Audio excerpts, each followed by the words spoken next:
ये कहानी है जामनगर की, जहाँ ऋषि रहता था। ऋषि एक अच्छा बिजनेसमैन था। वो काफी अच्छे से अपने बिजनेस को चला रहा था और उसका शहर में काफी नाम था। वो एक बहुत अच्छी जिंदगी जी रहा था। ऋषि की अभी तक शादी नहीं हुई थी, जिस कारण वो अकेला रहता था। कई साल पहले ऋषि के माँ बाप उसे छोड़कर इस दुनिया से चले गए थे। जब से उसके माँ बाप गए थे, वो बिंदास अपनी जिंदगी जी रहा था। ऋषि जिम जाता था और अलग अलग स्पोर्ट्स खेलने भी जाता था। वो बिजनेस के साथ साथ अलग अलग एक्टिविटीज करने में भी विश्वास रखता था। एक दिन जिम में ऋषि को सुजैन नाम की एक सुंदर लड़की मिलती है। ऋषि सुजैन को देखकर आकर्षित हो जाता है। सुजैन भी ऋषि को पसंद करने लगती है और वो ये भी जानती थी कि ऋषि काफी अमीर आदमी था। एक दिन खुद सुजैन उसी के पास आकर उससे कहती है, ऋषि, मैं तुम्हें पसंद करने लगी हूँ। मुझे तुमसे प्यार हो गया है और मैं अपनी आगे की जिंदगी तुम्हारे साथ बिताना चाहती हूँ। हाँ सुजैन, मैं भी तुम्हें बहुत पसंद करने लगा हूँ। जब से तुम्हें देखा है, मैं अपना दिल खो बैठा हूँ। मैंने तुम्हारे जैसी सुंदर लड़की आज तक नहीं देखी। मैं भी तुम्हारे साथ अपनी जिंदगी आगे बिताना चाहता हूँ। सुजैन और ऋषि अक्सर मिलने लगे। वो खूब बातें करते थे। जिम में भी वो दोनों अक्सर एक दूसरे के पास ही रहते थे, एक दूसरे के क्लोज ही रहना पसंद करते थे। एक दिन ऋषि के चाचा आते हैं। ऋषि अपने चाचा को बहुत मानता है, क्योंकि जब से उसके माँ बाप गए थे, उसके चाचा ने ही उसको संभाला था, तो वो उनकी बहुत इज्जत करता था। ऋषि के चाचा आकर उसे कहते हैं, ऋषि, मैंने तेरे लिए एक लड़की पसंद कर ली है। उसका नाम प्रिया है और वो मेरे दोस्त की ही बेटी है। वो बहुत ही संस्कारी और पढ़ी लिखी लड़की है। प्रिया तेरी जिंदगी में आ जाएगी तो तेरा जीवन संवार देगी।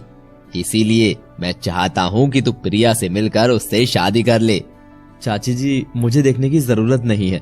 अगर आपने मेरे लिए लड़की पसंद कर ली है तो कोई बात नहीं, आप रिश्ता फिक्स कर दीजिए। मैं उस लड़की से शादी करने के लिए तैयार हूँ। उसके चाचा ये बात सुनकर बहुत खुश हो जाते हैं और वो प्रिया से उसका रिश्ता तय करने के लिए वहाँ से चले जाते हैं। जैसे ही चाचा जाते हैं, ऋषि तुरंत सुजैन को फोन मिलाकर कहता है, सुजैन, मेरे चाचा ने मेरे लिए लड़की पसंद कर ली है। मुझे उसी लड़की से शादी करनी होगी। मुझे समझ नहीं आ रहा कि मैं क्या करूं।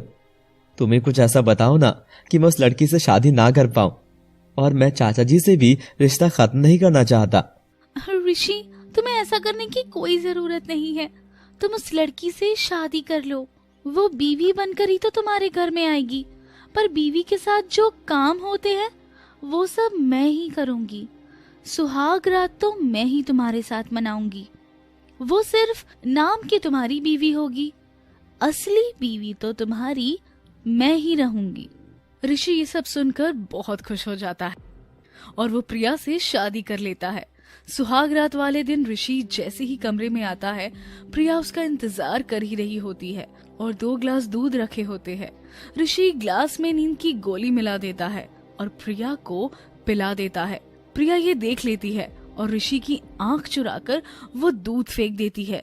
ऋषि सोचता है कि प्रिया ने वो दूध पी लिया है और प्रिया सोने का नाटक करती है। जैसे ही प्रिया सोने का नाटक करती है, तभी उसके कमरे में किसी के आने की आहट होती है। प्रिया देखती है कि एक लड़की आती है और वो उसके ही बिस्तर पर उसके पति के साथ सुहागरात मनाती है। ये सब देख प्रिया बहुत दुखी होती है।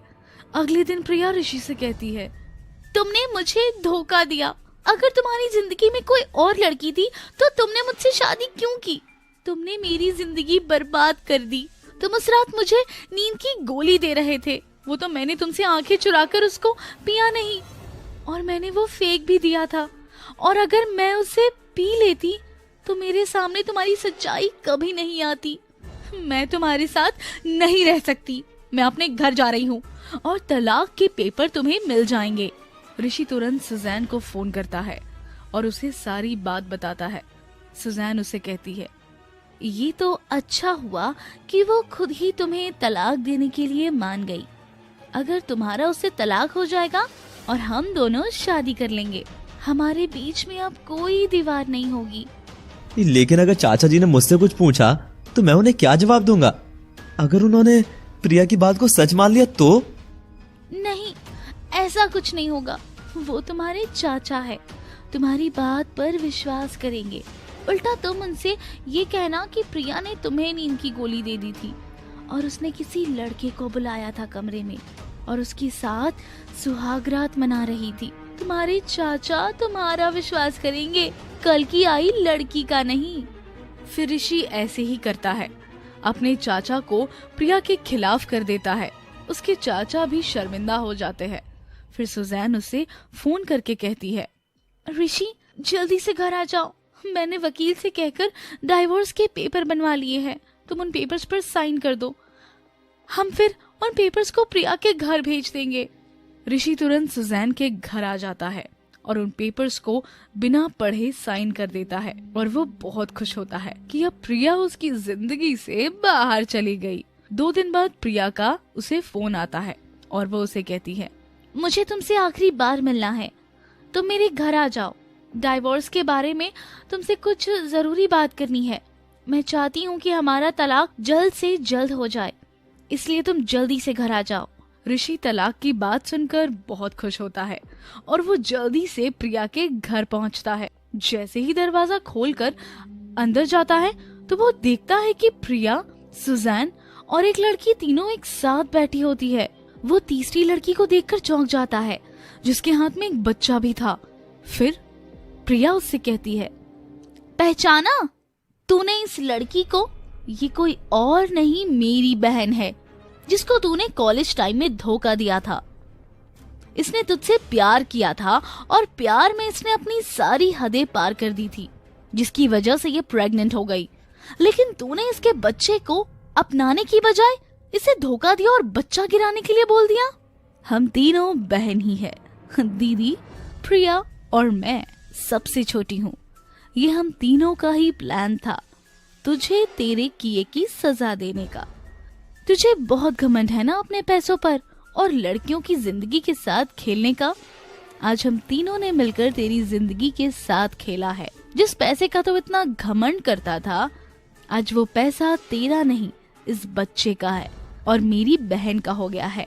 आज के बाद तेरे पास कुछ नहीं है, तेरा घर, फैक्ट्री, सब कुछ दीदी और इस बच्चे के नाम हो गया है। अब तू निकल सकता है यहाँ से। तुमने मुझे धोखा दिया। अगर तुम इस बच्चे को अपना लेते तो आज हम तीनों एक साथ बहुत खुश रहते। तुमने इस बच्चे को मारने के लिए कह दिया था, लेकिन मैं तो माँ हूं ना, मैं अपने बच्चे को मार नहीं पाई। लेकिन मैंने उस दिन ही ठान लिया था कि तुम्हें तुम्हारे किए की सजा जरूर दूंगी और आज मैंने वो कर दिया। अब मेरा तुमसे कोई रिश्ता नहीं है और ना ही कभी मेरे बच्चे का होगा। जाओ यहाँ से। उन तीनों बहनों ने मिलकर ऋषि को एक सबक सिखाया। ऋषि भी अपने किए पर बहुत शर्मिंदा होता है और चुपचाप वहाँ से